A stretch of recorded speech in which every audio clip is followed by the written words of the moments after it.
Greetings, everyone. This is Mame, and this is Independent Voice. Today with me, I have Hermela Brooks, all the way from France, and we are looking forward to a very interesting and timely conversation related to a book we both were very interested in getting into. Thank you for joining us, and I will go ahead and ask Hermela to introduce herself and tell us a little bit about her involvement in terms of Ethiopia, Africa related issues, and then we'll get into our discussion today. I want to say thank you so much for being again a guest at Independent Voice. This isn't your first time being here. I'm grateful that you are back again with me to have a conversation on issues related to Ethiopia, Africa, as it relates to the Western world. So please take a moment and introduce yourself. Thank you, Mame Wargo Independent Voice. I love your channel. It's about having an independent voice. And I remember very well when we were about Ethiopia, morning, lunch, evening, overnight, all of us coming together from the international level, from Canada, from the US, from Europe. That's when I met you, and we worked on various of points, campaigns. I was quite involved in Ethiopian interests. And since then, I have been advocating on social medias, writing articles, and really sharing knowledge, factual knowledge about what is Ethiopia, what is Africa, what is melanated skin, and what is about being a mother, and what is about respecting oneself. Everything positive I love to take in and spread out. I have always been a Pan-African. I like to focus on constructive and positive things. Welcome again to Independent Voice. It is always lively having discussion conversation with you because you're well-rounded and you're very direct in what you believe, and you always say it the way it is. So I'm looking forward to engaging in such conversation and discussion with you again. And thank you, by the way, for leading me to this book. Getting Ethiopia Dead Wrong. Dead Wrong. You know, I wish I had thought about it 4 years ago, but I'm so glad somebody did. The author of this book is Rasmus Sonderriis. He will forgive me if I am butchering his name because, you know, I have one of those names and nobody can say right anyways. But as we go on, I will correct myself. But that is who wrote this, and we are very familiar with this author as we were involved in what was happening in Ethiopia for the last few years. I think it's been almost 4 or 5 years from the onset of the war in Tigray to recent years. We've been involved in so many different ways, and if anybody wants to see the history of where we've been and what we've done in terms of how we were engaged in that kind of conversation, you can go back and take a look at some of the videos that I have on this channel. But today I am very much excited, in a way relieved that somebody took it upon themselves and they had the know-how and the wherewith to write a book that really states facts, states not necessarily the I told you so, but an eye-opener. So we're going to base our discussion and conversation today with Hermela based off of some of the things that is discussed in this book, because I believe learning from history, learning from past experience is important. This is a global community. I am here in the States. Hermela is in France. Because we happen to be in two different worlds, I think this is going to be an interesting conversation because you can speak about it from your side, in the perspective of your side of things, and as I can try and focus on perspectives from my side, which is the US system. So I think it would give us a good contrast in what we would like to talk about.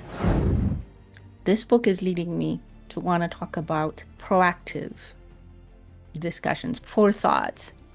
If we didn't learn from history, history has a tendency to repeat itself. We've said this the last few years. We will continue to say this, but we're trying to be in front of it and saying, open your eyes. Let's learn from past history and past experience, and let's get Ethiopia right, at least now. Because this author has done such an incredible work to show how the world has gotten Ethiopia dead wrong.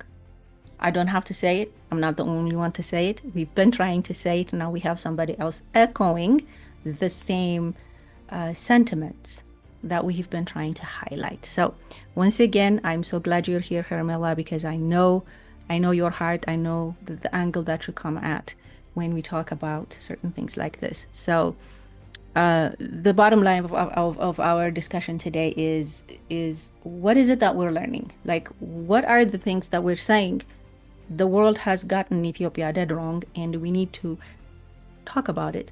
We need to be aware, and we need to learn from it. What do you think from this, just the topic of this book, or when you hear about getting Ethiopia dead wrong?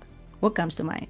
The first thing that would come to my mind would be the question how Ethiopia ended up being the geopolitical battleground.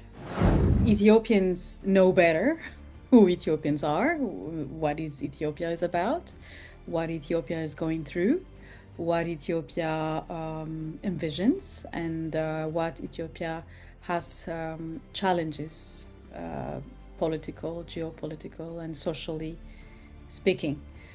And the first thing that comes in mind is why, when Ethiopians know who they are, why, when Ethiopians know the interest of their country, why, when Ethiopians know their history and their identity, why the need of not listening to Ethiopians and driving all those war drum propaganda and disinformation from the mainstream media to the think tanks, to the professionals, academia, and analysts, and so on. Why, and how did we end up here? That's what comes to mind.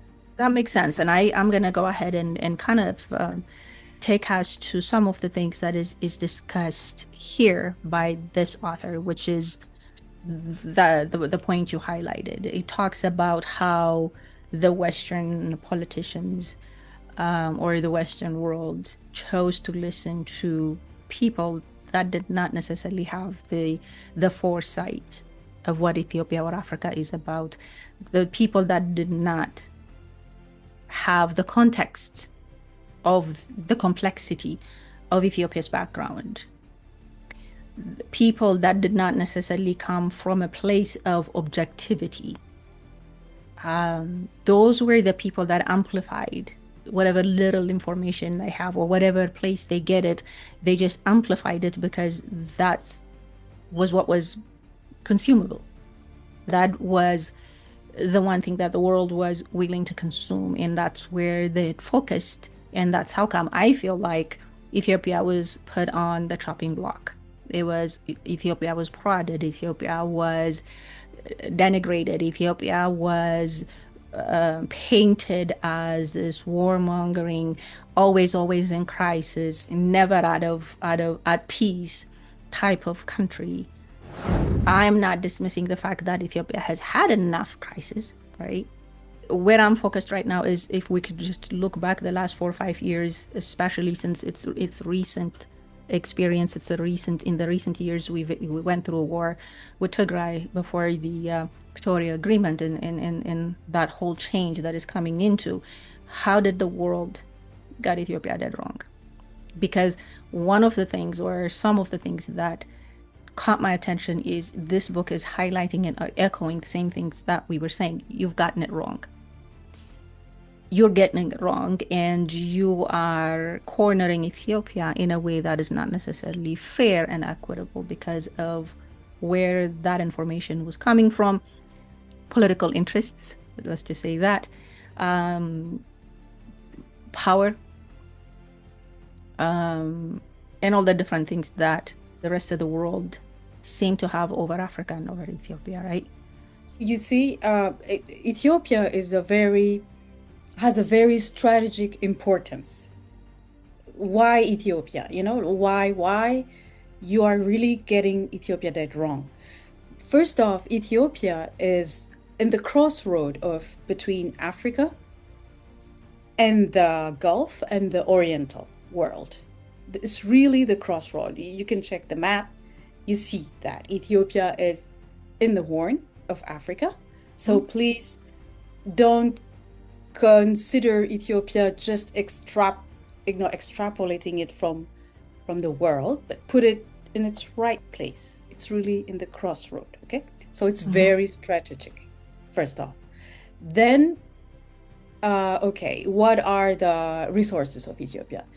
Ethiopia, it's not something unrealistic. It's on the ground. Ethiopia controls the Blue Nile because the Blue Nile is sourced in Ethiopia, and it's a vital source of water for Egypt, for Sudan, and even beyond.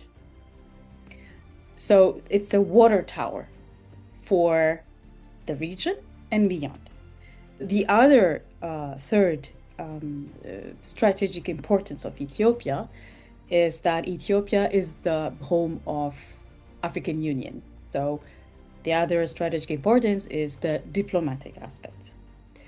And the fourth strategic importance is that Ethiopia being the second most populated country in Africa, and it is full of resources. It has tremendous economic potential, and that cannot be ignored. So Ethiopia as a whole is a very, very strategically important country. So it's not only unfair to Ethiopia, but it's unfair to the world to undermine Ethiopia. A lot of people know Ethiopia in terms of hearing about Ethiopia. A lot of people come at Ethiopian and African related issues from what they read in the news that is being fed to them. And one of the reasons why I think we're talking about how the world got Ethiopia dead wrong is because, yes, their knowledge base is the news. Their knowledge base is what is being put out in social media, even in the academic world or in the academic side. Very few people that have decided to put their own lenses on and see Ethiopia from their own understanding.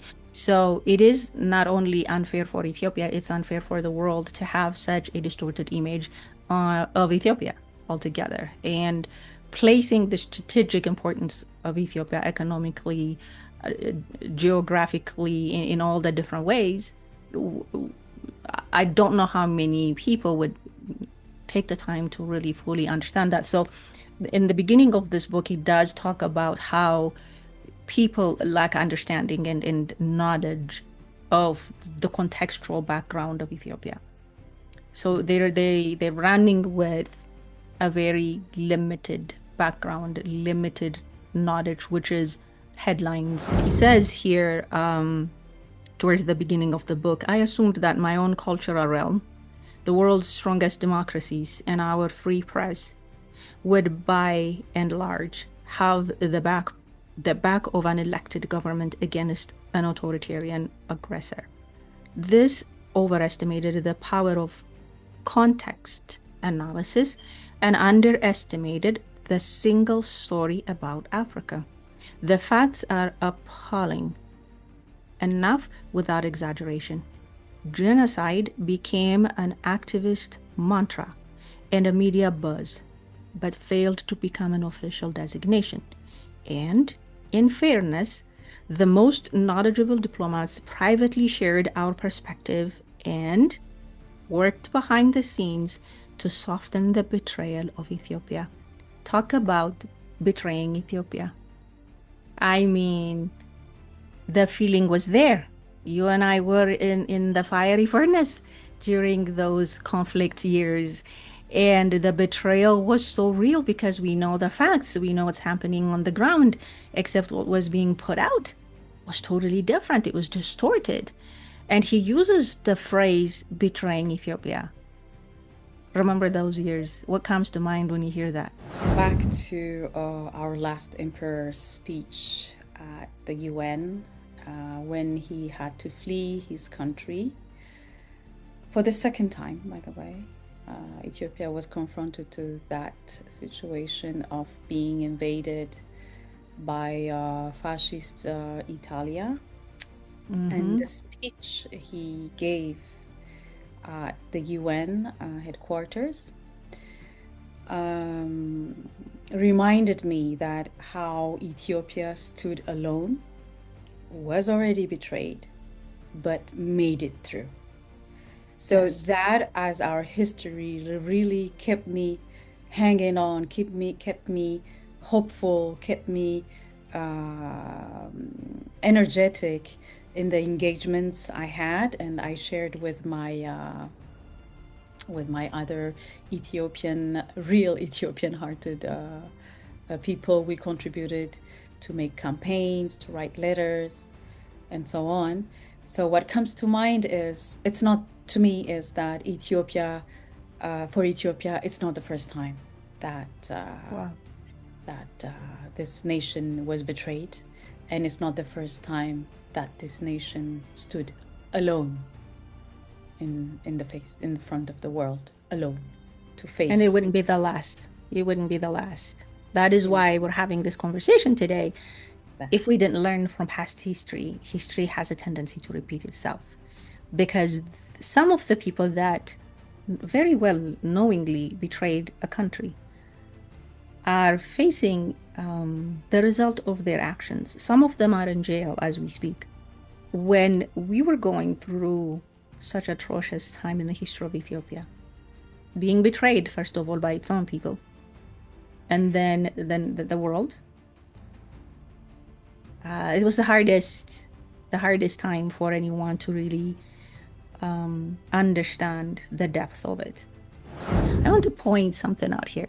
When people are in power and people are interested with making decisions that impact a nation, and integrity is not behind them, I think that is the most disservice this type of people could do to a nation, to a country, including, their own people. Because when such thing came about, and I still have the correspondence that I have had with certain people that are no longer in their positions, and their betrayal actually was put out for the rest of the world to see where do we go from there, and how do we prevent such atrocities, such betrayal are not going to repeat themselves. Like, Ethiopia is not going to be betrayed again, because you said it, it's not the first. It may not be the last, let me just say that. But we're saying we've got our eyes open, our ears open, we're seeing, we're watching, and to whoever who's willing to listen, we're saying learn from experience, because not only Ethiopia was betrayed in the past many times, that also shows that Ethiopia has the tenacity to withstand all of that. And look where Ethiopia is today. The resilience that it took to stand still when the whole world turned against a nation, that ought to also be acknowledged and taken into consideration. When there is a will, there is a way. So it's not just talking about the betrayal, but also the zeal and the tenacity that took for Ethiopia to withstand all that and still remain a nation. Now, are we going to be completely rid of conflict and challenges and whatnot? Probably not, because Ethiopia is an up-and-coming country. Ethiopia is growing. Ethiopia is making strides in economic growth in so many different ways. If the objective is to progress and move forward, it's just not going to be a simple walk in a park. There's going to be a need to address challenges. There's going to be uncovering and unveiling of things that have been there system-wise in so many different ways, contextualized or otherwise, including politics. And as a nation, as people, and as government, Ethiopia is going to face the undoing of what has been done for the last however many years, right? Well, first we touched the importance that Ethiopia is very strategic, right? And now we're discussing the historical context. How do you, how can you understand Ethiopia this time and not repeat the same? You're getting Ethiopia dead wrong again, right? We are not done in being betrayed. We were betrayed the first time during Menelik, when Menelik II was king. In fact, there was this Wuchale agreement that the Italians wrote at that time, colonial Italian, not fascist Italian, in 1880s and 1880s. They wrote a treaty. In Amharic, they wrote that Ethiopia would be a protectorate and somehow collaborative nation, sovereign on its own. But in Italian, they wrote it was a colony. And thank God for our Empress Taitu, who saw it coming, and so from that on, the King Menelik said that this treaty will not be honored, it will not be signed, and he was betrayed. So Ethiopia went to war, and up to today we talk about Adwa, right? Adwa, in fact, resounded to the colonial world, who was supposed to come civilize backward and savage Africa, that no, Africa is already civilized. And Africa has already its culture, and you're not coming to civilize us. You might be coming as an invader, as a colonial invader, but we are not savages. So that was the first big resound from Adwa, Ethiopia, into saying, no, you are maybe advanced industrially, advanced continent, but you're not coming to civilize us. We are a nation, sovereign, with our culture, our history on our own. That was the first, which Ali was the first betrayal. Then the second betrayal, the invasion of fascist Italia in the 1940s, the Second World War, just before the Second World War, by the way, and the bombing, the chemical bombings, so much atrocities. Even epidemic was even conducted strategically to weaken Ethiopia before the invasion. There are lots of atrocities that happened to Ethiopia, and Ethiopia being one of the nations who was the founding nations of the league, of the international league that became the UN today, was confronted of this, a military that was much more armed and ready for invasion, as compared to the weakened and divided Ethiopia when fascist Italia came.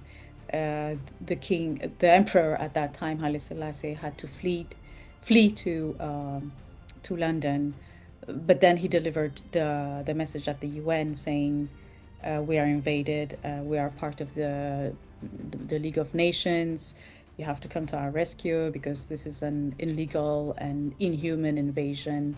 But everybody turned their back on Ethiopia. So this is the second betrayal. The third betrayal is during the Cold War. So during the Cold War, Ethiopia, unfortunately, like many other nations, was obliged to choose a camp. And even when you break it down, it's amazing. Well, Emperor Haile Selassie was very close to the JFK family back then. But as everybody knows, JFK was assassinated and Nixon came in. And since Nixon's time, Ethiopia has lived through betrayals upon betrayals upon turning the back on an ally country, because Ethiopia sent soldiers to Korea. Ethiopia is a counter-terrorism country with boots sent to lots of countries to safeguard civilians, help states run their countries, and so on and so forth, for stability, right? It's ally for stability and civilized governance. So during the Cold War, when revolution happened and Emperor Haile Selassie was assassinated, the government of Mengistu Haile Mariam, which was communist and Marxist as an ideology at that time, had to turn to the Nixon's government to get the weapons Ethiopia paid for, and they didn't want to deliver. And mind you, this is not the first time that there were sanctions on Ethiopia not to be delivered for weapons that the country already paid for. It happened during Menelik, it happened during Haile Selassie, Emperor Haile Selassie, and it happened again during Mengistu Haile Mariam. Back then, when Ethiopia was confronted with Somalia's Ziad Barre invasion. This is the third historical context that everybody who say they know Ethiopia has to put into consideration. You cannot say that you analyze the political, the geopolitical, and social aspect of Ethiopia without putting all this into context. And the last but not least, you touched it earlier, historical aspect to consider, must consider, is that Ethiopia is a multi-ethnically diversified and very politically complex country. So outsiders often misread especially this aspect, and paint the rest as not being relevant, or what's important is this ethnical and political complexity that I want to simplify because I want to read it my way kind of approach that really takes Ethiopia out of the historical context. Wow. Thank you for that foundation. Honestly, it's not even just this so much of how much of the betrayal the country has faced. It is, what amazes me is, like I said, the stamina that takes, the strength and the resilience that takes, the commitment that takes for a country to continue pushing through to maintain the level of sovereignty. In a nutshell, not just Ethiopia, in a nutshell, Africa continues to be misunderstood by the rest of the world. There is so much misconception about Africa in general. Do we not have issues? Yes, we do. Do we not have things that we still need to continue to build and be where we need to be? Absolutely. But is Africa making strides towards progress? Yes. Is Ethiopia making strides towards progress? Yes. We really need to stop and think before we continue to repeat the same mistakes over and over, because if we don't, then it's almost like intentional. It's almost like lack of interest, right? To actually write it and tell the rest of the world, yes, Ethiopia was betrayed. It does something, like just read it. Maybe even for the next generation who would only listen to social media and say this, that, and the other. But then there is somebody who's putting it in writing, which, by the way, we should really go back to reading books. Less of social media and more of books. Here is the factual thing, and from experience and from a knowledge, because I strongly suggest for anybody who wants to know what it is that we're talking about, get the book and read it, because this individual has gone as far as putting their social media posts and whatnot. So he's not just making assumptions and making opinions literally based off of what these individuals are saying and what was said about Ethiopia, whether it's media, whether it's journalists, whether it's pundits, or whoever it is putting out stuff out there, caused Ethiopia to be betrayed. And what I'm saying right now is, what have we learned? What is the message there? What's the lesson? Because we continue to go the same route, then we are bound to make the same mistakes, if not worse. Here's an interesting thing that I want to read from the book in parallel of. Now, yes, in the recent years, Ethiopia was also betrayed in the time that Ethiopia has such a need to be supported during the war in the northern Ethiopia. Here's what it says. And in fairness, the most knowledgeable diplomats privately shared, I think I read this, our perspective and worked behind the scene to soften the betrayal of Ethiopia. After all, TPLF supporters also became angry with international community. Sending arms to the rebels was something proposed only by the craziest of crazy journalists. And then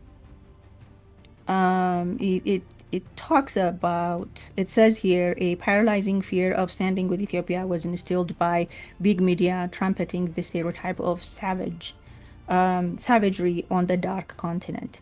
Supposedly, serious organizations favored anonymous witnesses over forensics. Body snatching hyenas were repeatedly conjured up. Into this sensationalist slipstream jumped a strong of noble cause, hunting public figures with vivid ideas but little knowledge about Ethiopia. Many of them may have been well-meaning and deceived by disinformation that played skillfully to their prejudices. I have a naive dream that just one of them, maybe just one of them, will be moved by this book to apologize, you know? I want to add that to my naive dream, because wouldn't that be something? Wouldn't that be learning from past history and say, wait a second, this is where we got bamboozled. This is where we went south. This is where we ended up getting Ethiopia dead wrong. And this is where our hand was involved and we did something wrong. Do you think anything like that is possible to come from anywhere Western? Wouldn't that be the thing? Like if we hear, I don't know, like CNN or any media or think tank or politician even or senator come out and say, "Oh well, guys, I see better now, and what I said and what I promoted before is completely wrong," and come out and say that it was wrong. We don't hear that, and yeah, it's a naive dream, like you said. Yeah. Yeah, but what we have to put in context, in fact, earlier you said it might be intentional. It is intentional because there are these external interests, right? That's where the balance couldn't come in. This Egyptian and Sudanese so aggressive narrative around the Nile, to protect the Nile. We have to protect the Nile. Our water will not be here anymore. I mean, I used to say sarcastically, please go and dance to your god of rain and make it rain. I mean, if you're so scared that there would be no rain. Because the water, the Nile water, Ethiopia cannot stop. You cannot stop any flow of river by building a hydropower dam. You cannot. It's impossible. The water has to flow already for the interest of the dam. And I mean, tell me in human history, when a river that big was stopped. I don't, correct me if I'm wrong. Of course, we have to put this external interests, this aggressive narratives of intentional disinformation without counting our our internal history revisionists, extremists that came since the 1990s intentionally, because it was engineered, in fact, to build narratives so that this community goes against the other community, that this Christian religious people should go out against the Muslim community. There are lots of political shenanigans that went on even internally because of the previous puppet government, I call it, of the TPLF that was absolutely not Ethiopian interest driven. Anyways, there are aggressive narratives inside and outside.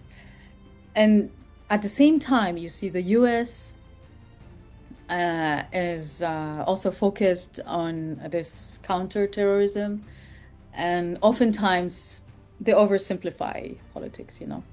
For them, oh no, it's easy for me to understand like this. Anyways, I'm the most powerful country in the world. I can come and dictate how I read you, how I understand you. It's simplified for me like this, so chuck, chuck, chuck. And it's dealt with, and this is the politics I decide for you. And that's the US side and how I understood and read it. And on that, we add the European side with all this, US included, by the way, with all this aid. And we've seen USID that comes with strings attached, right? And this influence sometimes aligned with, it's like you mentioned earlier, it aligns with this convenience of narratives, to advance your aid projects, mission, and so on and so forth. So there's this convenience, let's say. Okay, the US simplified for us. The US simplified. European Union uploads, and we follow behind, and we come with our convenient narratives that align with the US, thanks to the transatlantic alliance that is now very fragile, by the way. And last but not least is China. China, which of course does not intervene on the political level, but of course less ideological, but economically very influential. So all this brings the external narratives as a challenge for Ethiopia to continue, because we started making our agendas now. We're not answering to external agendas, but we are crafting internal agendas now, because that's the only way how we can confront this assimilation and convenience of narratives, external narratives.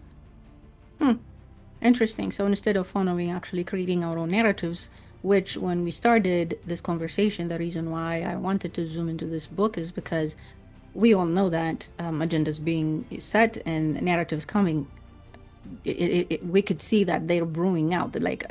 We could see it coming, and we can sense that. And in this book, he talks about the side or the part that media played, and then the part that the politicians that happen to be in power to make a difference in terms of policy settings and whatnot, their role. So I know he's saying, in my naivety, I hope and I have this dream that somebody would at least come out and say, hey, by the way, yes, we did get Ethiopia Dead Wrong. That would remain to be seen. It is a good dream to have, because fact is, this isn't the first time that has happened to the country. This probably will not be the last time. But what you said right now, to me, it takes me to the next maybe conversation, discussion that we can have. And instead of following the narrative itself, creating the narrative that is based off of the reality. Because if you're not at the table, is what they say, you're on the menu. Yes. If we're not setting up our own narrative or what is fact, somebody else is going to do that, and we'll always be chasing after that narrative. As far as the role that the media played, let me just read this little section, and then we'll move on to the next conversations that we can have. It says their demonization of Ethiopians was less about Ethiopians than about self-protection.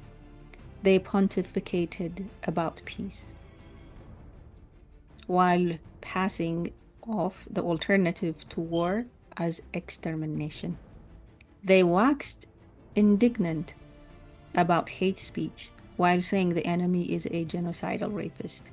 They preached international humanitarian law, while convening with the recruitment of child soldiers.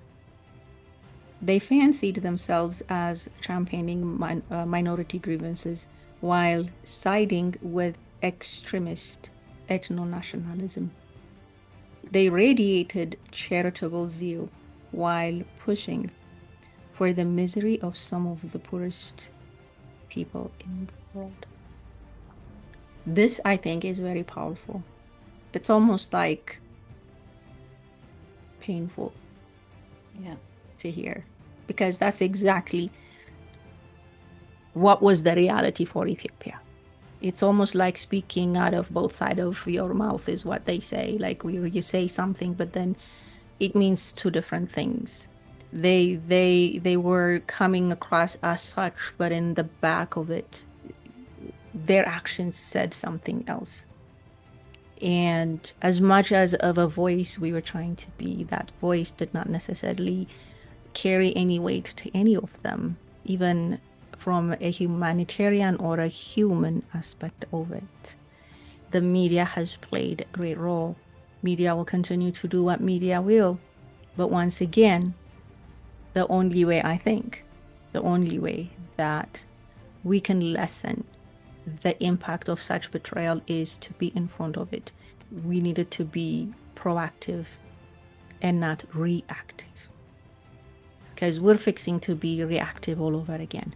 The whole Egypt and Ethiopia and Eritrea relationships and all the different things that's coming out. The reason why I say somebody needs to listen to what this guy is saying in his book is because if we didn't learn from our mistakes, we're going to repeat it, and we could possibly repeat it even the worst possible way. So what do we do to be proactive and not reactive? Well, I think it's when you step back and see how Ethiopia was misread, I think it becomes easy. Like you can reverse engineer, right, the narrative and absolutely get ready and be prepared. If not, any institution or government person would come out and say, as a matter of fact, we got it all wrong, sorry. If they don't come out and say that, at least Ethiopia can confront. And the agendas that the projects and the development of Ethiopia, the way we see it factually from the ground, is that we have, as Ethiopians, numerous of mega projects. Numerous, counted. I mean, I've lost count. We are leading on the climate agenda. We are the backbone of agriculture. We have surpassed wheat production from the production in Egypt. We're number one in Africa, wheat production. We are one of the top coffee exporters and many more seeds. We are the top producers soon enough, even for other, like of avocado, lots of other agricultural products that are developing in huge frog leap frog leap dimension or aspect. You know, it's growing so much faster and exponential that I couldn't even imagine how it could develop, right? And name it, we have the digitalization of the government, e-governance, the digitalization of Ethiopia by itself. The Gerd Dam has just been finished. Africa has backed Ethiopian request to be the host of COP 38, is it now, I think? COP 38. So the next summit, the climate summit, will be held in Addis Ababa. So there are lots of developments, nuclear power projects with Russia. What's the name of the company? see my mind, something like something like that. A very big company, by the way, international. I mean, so the agendas are numerous, and how can we craft our agendas ahead or be proactive is also to understand the capacity and the development, follow up the development of Ethiopian evolution, and not doubt of oneself. We did it. So when we are following up the geopolitical aspect of Ethiopia, like you mentioned earlier, we sense this agenda setting behind that is coming up, but we have all this information under our nose, and we just take them out. We just say, no, Ethiopia is this now. Ethiopia is this now. Ethiopia is a country that has its own foreign policies, and our foreign policy is founded on being collaborative, partnering with any nation of the world who want to come as equal partners, and we can find a win-win solution, right? Eritrea, Somalia, anybody can come and work with Ethiopia to develop the economy economically, and inevitably the social aspects. So these are the policies often followed to be simplified, right? Because of this biased narrative. So I think we need to confront the bias. Also, I think by focusing on what happened in 2020, and thank you for Rasmus Sonderriis, who has thoroughly collected data from the ground and came up with this book, by the way. For me, that was a gasp of hope at a moment when I thought, again, Syria will repeat, Yemen will repeat. This can't be possible. It can't repeat in Ethiopia. Ethiopia, we know that Ethiopia is resilient. We know who we are. We know our identity. This narrative about Ethiopia being Czechoslovakia, the next Czechoslovakia, the next Syria, the next Afghanistan, God forbid. And thank God we made it through. So since we made it through, and we discussed about the previous denials and betrayals, this denial and betrayal, we can make it through also. And for the first time, we see the resources of the country being reinvested in the country. We see we have come to a point when we heard it from different Ethiopian specialists and economists and analysts who understood now that we missed the industrialization era, but now it's Ethiopian industrialization time. We're going to see a whole lot of other narratives coming out of not just Ethiopia, but Africa in a nutshell, right? I think this is going to be an ongoing thing. Which country does not have a narrative? If we're talking about the US, there is a narrative that's coming out of the US on a daily basis, hourly basis, minutes. Sometimes there's always going to be some kind of narrative. We will continue to see narratives coming out from Ethiopia, from Africa, as you had stated. We will see agendas being set as long as there is some kind of movement, as long as there is some kind of action and interest to make progression towards the future, right?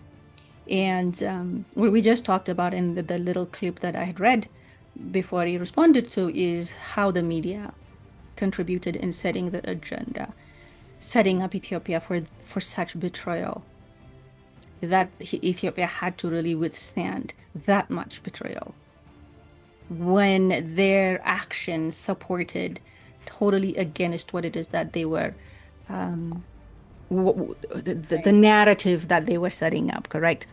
And how do we then stand in front of it to be proactive and not reactive is what you were responding, and kind of led me to think that one of the things that we also, not just as Ethiopian nationals or Ethiopians or Africans or Pan-Africanists, whatever the case may be, I think focusing on the positive and not being married to the crisis-oriented narrative is going to take a shift in mindset, because for the longest time we have been so keen to consuming crisis-oriented narratives. There is so much that can come out of Africa, can come out of Ethiopia. But unless otherwise it's crisis-oriented, the consumption is less. So when the consumption is higher for narratives that seem to be crisis-oriented, when there is such a demand for crisis-oriented narratives, the demand is also high. And unfortunately, and very rightfully so, what this author tried to show, and had hoped at least one would say, you know what, we got it, we've made a mistake, we have alienated a nation, we have betrayed a country. Whether or not they came out to say this, fact is fact, it's out there. They understand it, we know it. Moving forward, I think trying to change the mindset towards focusing on what's positive in the positive narrative, and not necessarily be so immersed and sold for a crisis-oriented narrative, I think might have a potential to help us transform the narrative itself. Aside social media, aside what sells, they should stop, halt, reducing Ethiopia to the conflict zone narrative. Just stop. Ethiopia is better than a narrative. Ethiopia is a country. Ethiopia is a nation. We're talking about humanity. Yeah. If people continue to speak of the good as much as the rest of the stuff, I will have no qualms about it. My issue is we're mostly focused on the crisis-oriented because that's what sells. That's the kind of narrative that is desired, right?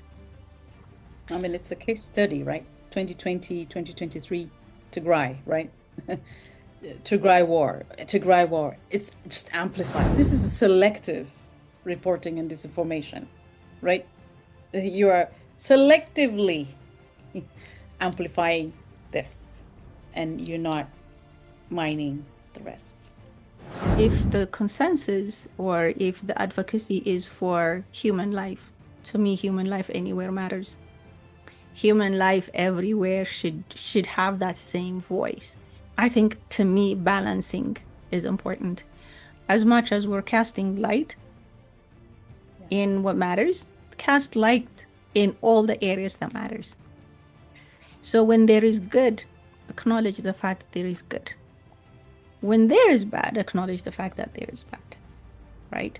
If there is crisis, and if somebody's all about crisis, I have very less interest in listening to somebody who's totally and all the time, mostly crisis-oriented, because that's crisis mongering. That is so laser focused on or sniffing what grabs somebody's attention. And I think when we focus on the negative, what do we attract? We're not attracting positive, right? Yeah. We're attracting negative. So the consumers may consume it for a little bit, but then they soon realize and recognize that what is being presented, what is being sold to them time after time is crisis. They're going to at some point say, enough. I don't want it.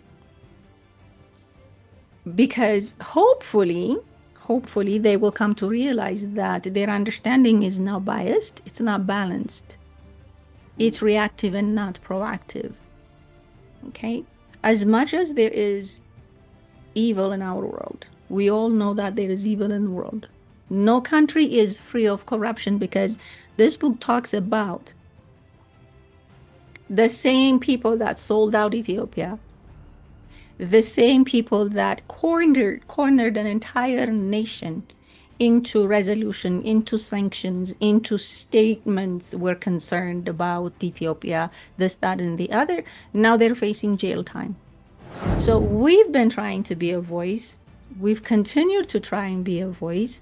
And what we're doing right now, you and I, saying we're still going to be a voice and listen when we tell you agendas are being set, narratives are being formulated. We do not want you to make the same mistake. Stop and think. Stop and ask the right source for the information that you have a need for. Then have that dialogue in order for you to either formulate a policy, make an action, do whatever it is that you're going to do. This is why as soon as I started reading this book, it captured my attention, because we don't want Ethiopia to be in the block, in the chopping block again. We don't want these false narratives to send the wrong signal. Here we go again to anybody. And we want to be a voice to say, whatever narrative that is being formulated right now, some lesson must be taken from the past history and past experience, and say, let's get the information and the resource from the horse's mouth. We have betrayed a nation once. Well, not once. At least in the recent year. Like in the recent years, we did this. I want to be as loud as anybody would hear it. Take time to get to the source. Don't make assumption without understanding. You've been talking about it and taking time to understand the complexity, the back history, and also the strength and resilience of a nation before you come for a nation with a hatchet. Every country has a story to be told, right? Mm-hmm. Nobody's perfect. I mean, we're watching the world. Whatever it is Africa and or Ethiopia has been accused of in most cases, any other country can be accused of, right? So not to rehash the past, but I think it behooves us to learn from the past. It's worth every effort for any external entity, for any external bodies, to take time to digest, to take it seriously, and not go off of a single statement and just fly into a conclusion that puts an entire nation in such betrayal. Now, you and I know this, and for the longest time, the last however many years we've been doing this, we've been saying, you know, the relationship between Ethiopia and the US is over 100 some years, I think 110 or whatever. That alliance has been there for such a long time. Why would we want to savor that? And I don't think there is any interest from either side to want to savor that. That at what point Ethiopia gets or steps up to the point where Ethiopia is part of the dialogue and not talked to or forced to bend to the interest or to the power or to the wish of whoever feels like they have the upper arm. And I think we're onto something if we continue to talk about Do we know how to watch for these narratives that are being written? How do we stand before it and say, hey, listen, we've been saying this, you got it wrong before, you're about to get it wrong again, and we need you to get it right at this point, because we're not going to be quiet at all. We do not want to have to explain yet again, you just betrayed a nation one more time. We do not want to be such reactive and spend so much time, energy, and resource in saying no, no, no, no. What we want to do is to stand in front of it and say, hey, get your facts straight. Forging the narratives, often enough favoring Egypt, US, and the European Union. Strategic interest, right? Painting Ethiopia as a failed state, ignoring the key points that we discussed, the strategical aspect of it, the historical context aspect of it. And we didn't mention yet the security context point of view, putting into context, and the local dynamics, not to be simplified, please. Ignoring all this resilience that Ethiopia is portraying today is playing against the world, playing against the common interest, the common human interest. We both are speaking from experience because we've been there and we've been involved, and from public diplomacy aspect of things, we've seen things, and we know what it's like when you hear facts and when you know facts, but the narrative is spanned completely out of control, and it doesn't even look anything like what you think it ought to be, because fact says something, but then the narration says something else. So there is that. Money played a huge role in betraying Ethiopia. Politics and politicians is another thing that he talks about. Is anybody out there would dare to say, you know what, we got Ethiopia wrong once, let's get Ethiopia right this time? What is this time?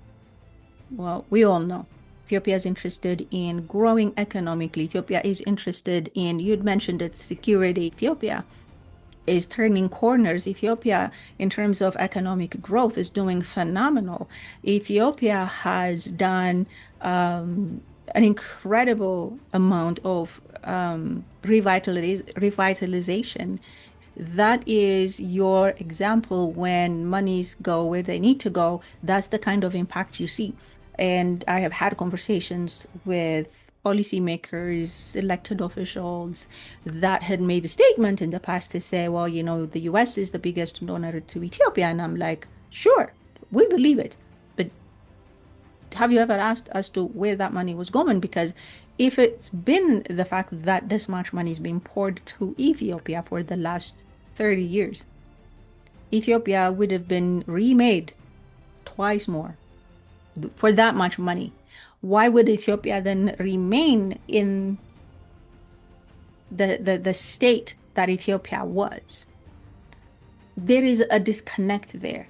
And then now you see Ethiopia changing. Now you see Ethiopia growing. Now you see development happening. Now you see modernization is coming through Ethiopia to the point where you wonder, how is this even possible? The things that we thought would never happen in the world of Ethiopia, we're seeing it happen. This isn't about a person, this is about a country making stride towards stepping into the 20th century. This is what it means when the narrative is right, when the monies are going where it needs to go, when the positive is positive. You got to also acknowledge the fact that Ethiopia is growing economically.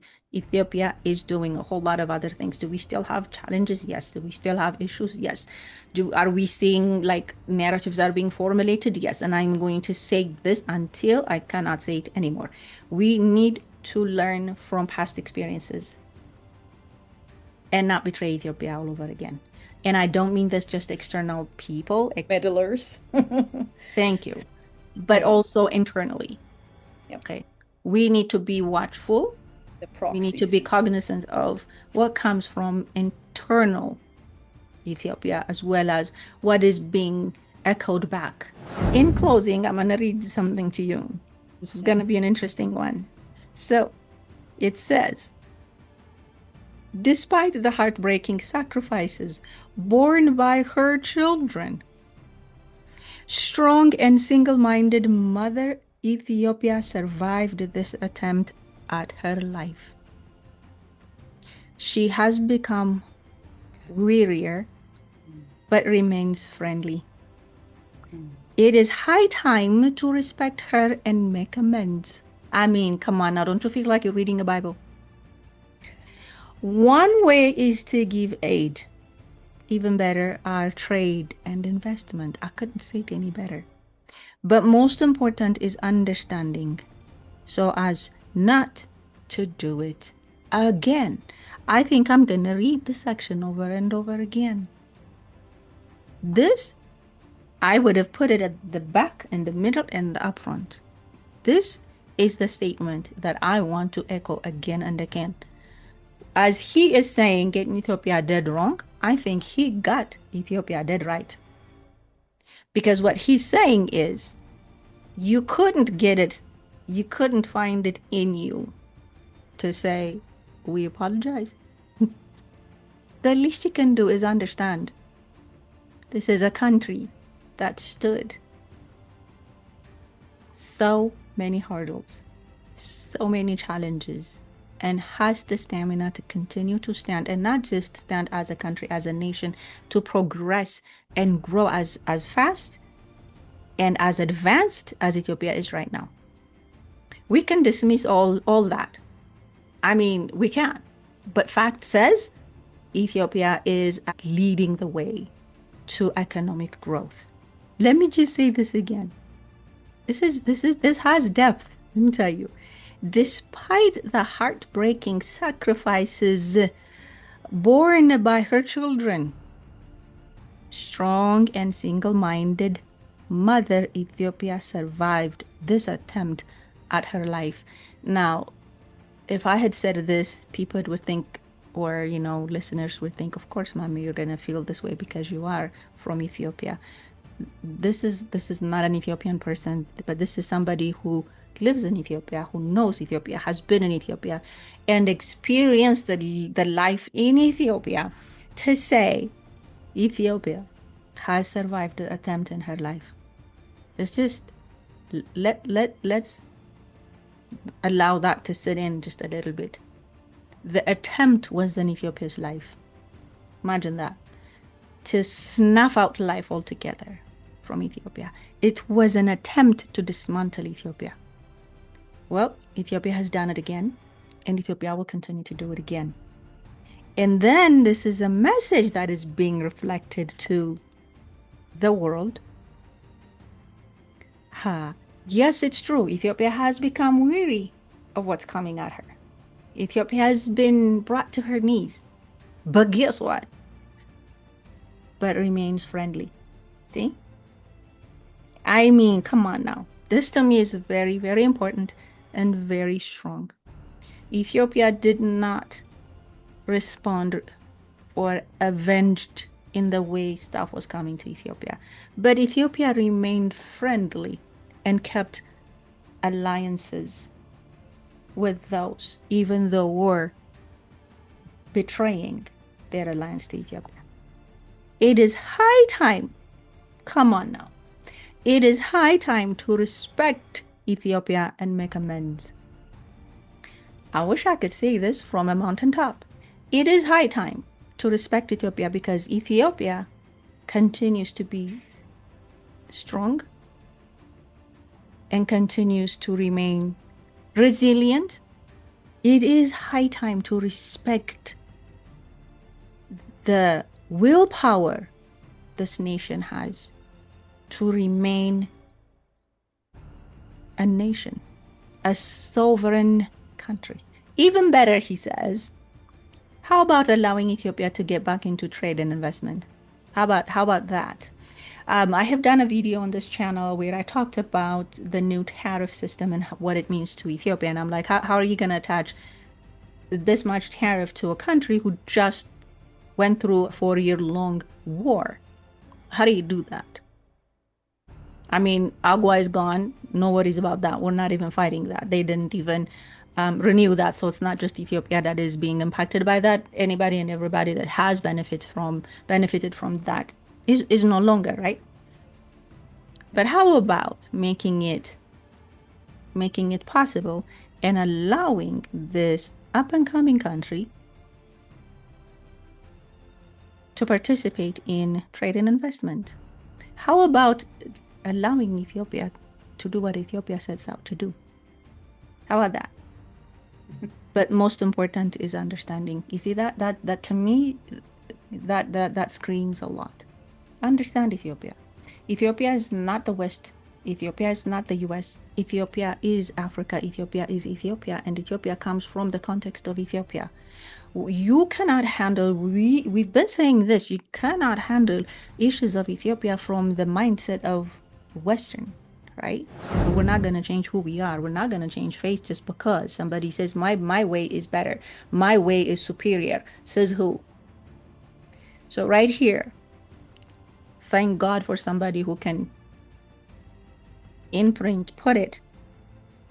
It is high time to respect this country that showed so much resilience and showed still friendliness towards those that betrayed Ethiopia.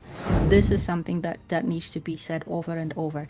But we are, I feel like, being pulled into a different narrative because we're still having to find our way around that growth that we foresee for Ethiopia.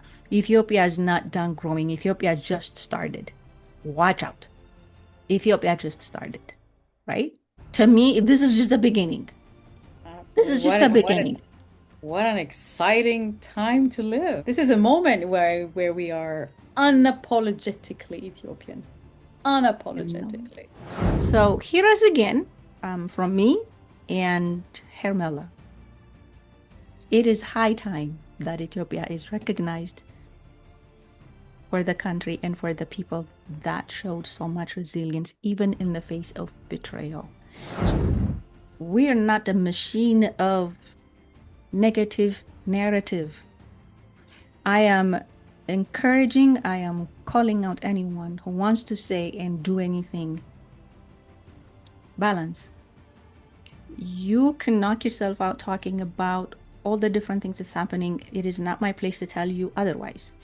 All I'm saying is, as much as we're talking about the narratives and we're setting agendas, the only thing that comes out of your mouth, out of your network, out of whatever it is that you do is plain negative and division. Sooner or later, people are going to start not wanting to hear it. Balance it. Absolutely, because it has, inevitably, it will have original and global consequences. Absolutely. Sooner or later, the truth will come out. So I think we owe it to the people of Ethiopia to be truthful and to be balanced. Once again, I'm not trying to stifle anything that anybody wants to say. All I'm saying is when we talk about issues of Ethiopia, I think balance is important. Integrity is important. Fact is important. I am here to forewarn you, not because I know anything, but because Ethiopia will continue to progress and Ethiopia will continue to grow. We're going to see certain things that is going to come across like, here we go again, another crisis. It's not necessarily crisis. It's called growing pain. Put the 11 churches in Lalibela carved out of stone in your books, in your history books. This is the minimum that the Western world can do to recognize Ethiopia. The minimum. I mean, 7 wonders. Hello? And you cannot ignore Ethiopia anymore. And you cannot downgrade Ethiopia anymore. So I definitely agree. Thank you. So it's high time, once again, borrowing somebody's words here. It is high time that Ethiopia gets respected. Not because Ethiopia is, out of this world thing, but for what it is, the resilience that it takes to remain a nation. And it will the betrayal will continue and the resilience will continue. We have to be better ready now, and we are better ready now. We are Right. Bedouin. But we're trying to learn from also past experiences and saying we just don't want to be passive. We're going to be proactive. We're going to try and be a reasonable voice in saying, okay, wrong is wrong and right is right, and where's the balance? When I see it, I'll call it, and I think I tried the best that I can in the past, however many years I've been on this channel, to be balanced in terms of what I feel like it's right or wrong. All I'm saying is we need to be proactive. Fool me once, shame on you. Fool me twice, shame on me. The shame is on me. So Yeah. when we're not going to go there, we're going to be whatever voice we can be, and this is why this channel is called Independent Voice. No one is making me say or do anything. Uh, I can at least at this point tell you that there is not a single dime that comes to me that makes Disclaimer. that is a disclaimer. I'm not a mouthpiece of anybody Nobody's except paid my here. own mind. So thank God for that, because I do have the liberty to say what I think is right and stand behind it. So to wrap this today, we're talking about setting the agenda, setting the narratives. What is the narrative that is coming out of anywhere? Doesn't matter. So I encourage people, I implore anyone who wants to do any good at all in the world to be balanced, to be fair. I'm not saying be about this or that other thing, but be balanced. My interest, it could be a choice to me that I'd rather amplify what's positive instead of focusing too much in what is negative, and then all of a sudden I can't even think or breathe anything positive at all. So that's a choice, but I'm saying I think balance is important in terms of whoever is listening to this video. And I know certain people do. Let's not betray Ethiopia again. Let's learn from not even history, recent experience. How about that? Recent experience. Take time. I encourage whoever has an interest to read this book, please go ahead and read it. I'm not saying this because somebody has paid me anything to market this book. That's not what it is. I read it. It spoke to me because I've been in that same world, and I can understand where he's coming from, because some of it we've been saying while we were going through the entire experience the last 4 or 5 years. So I want to say openly, thank you. Thank you so much for taking Shout time. out. Yeah. Shout out Shout to this out. to Rasmus. Shout out to you, sir. It actually put it in print, because this would live a long time. There's been a lot of false narrative that has been written about Ethiopia and what really went down. When you read the first few pages, he even has timelines to the money, to the dot. What happens when? You want facts? That is where the fact is. And I echo his word in saying it's high time to respect Ethiopia. If anything else, understand Ethiopia, because Ethiopia has history, complexity, and make sure that internal dynamics and whatever decision, whatever conversation to be had has to be within a context of Ethiopia and not from a mind frame or a frame of reference of one's own understanding and one's own bias. So with that, hopefully next week we will be able to bring the author himself, and then he can tell us what really possessed him to do this much work. But we're grateful regardless. I'm glad he did it. And maybe we'll engage into more in-depth discussion about some of the things that he included in his book. But in the meantime, I want to say thank you, Hermela, again for being here, for the insights you have shared, and for always being there and all about being Ethiopia. You use your voice in such a manner that stands with integrity. So that means a lot to me, and I want to say thank you. Thank you. Thank you to you, Mami Worko, with that. I really admire your work, your consistency. It's a lot to manage behind, and for, of course, always keeping the integrity. And I encourage everybody to be unapologetically Ethiopian. Africa has a walken, no unseeing what we have seen, no unlearning what we have learned. And like you repeated it often enough, let's learn from that, our history, and let's move forward. Yeah. Thank you. Shout out to Rasmus. Shout out to him. You can find, I guess, his book on Amazon if you're interested in buying it and reading it for yourself. I think it should be in everybody's library. Hopefully, it will make it into the universities everywhere, including Ethiopia and Africa, because there is quite a lot to grasp from it. And thank you for being here and listening to Independent Voice. Until next time, God bless and be safe. Thank you.